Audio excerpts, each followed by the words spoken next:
এত করে দেবো না।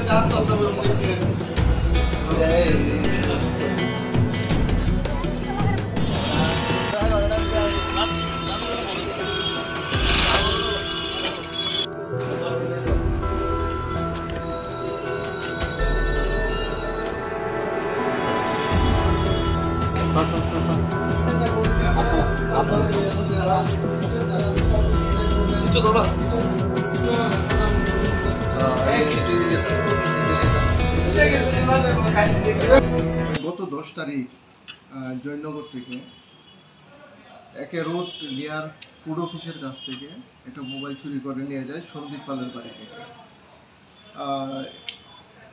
একটা রিটেন কমপ্লেনের ভিত্তিতে আমরা কেস রেজিস্টার করি এবং আমরা তদন্তে নেমে দুইজনকে আমরা আটক করি, বিনয় সাহা এবং মিঠুন দাসকে নামে দুইজনকে আটক করে এবং তাদের কাছ থেকে আমরা 3টা মোবাইল উদ্ধার করতে সক্ষম হয়েছি।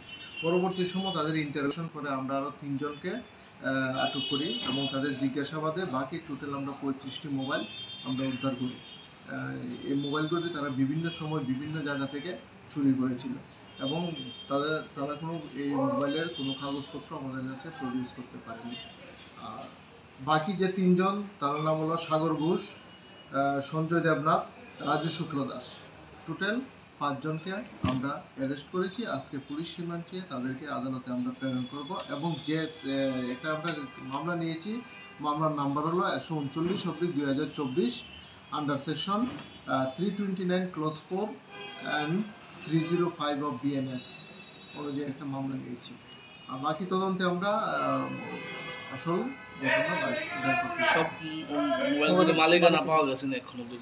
মোবাইলের মালিকানা সবটির আমরা পাইনি। 10 জনের মতো আমরা মোবাইলের মালিক শনাক্ত করতে পেরেছি আর বাকিগুলি আমরা চেষ্টা করছি অ্যাকচুয়াল ওনারকে বের করার। যাদেরকে আটক করা হয়েছে তাদের বিরুদ্ধে আগে কোনো মামলা রয়েছে কি? তাদের বিরুদ্ধে আগেও মামলা রয়েছে। যে মিঠুন দাস, যে বাড়ি PSC বাট্টা, আগেও বিভিন্ন চুরির সঙ্গে সে জড়িত। যাদেরকে আটক করা তারা কি সবাই ড্রাগের সাথে যুক্ত? তারা অ্যাকচুয়ালি ড্রাগ এডিক্টেই হচ্ছে এবং প্রায় সময় তারা মোবাইল, বেসিক্যালি মোবাইলগুলি যখন কোনো মার্কেটে ভিড় থাকে তখন তারা মোবাইলগুলি এইভাবে স্নেচিং করে নিয়ে যায়।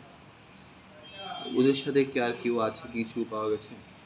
অ্যাকচুয়ালি ইনভেস্টিগেশনে আমরা যখন ইন্টারোগেশনে বাকি তথ্য আমরা উদ্ঘাটন করতে পারবো।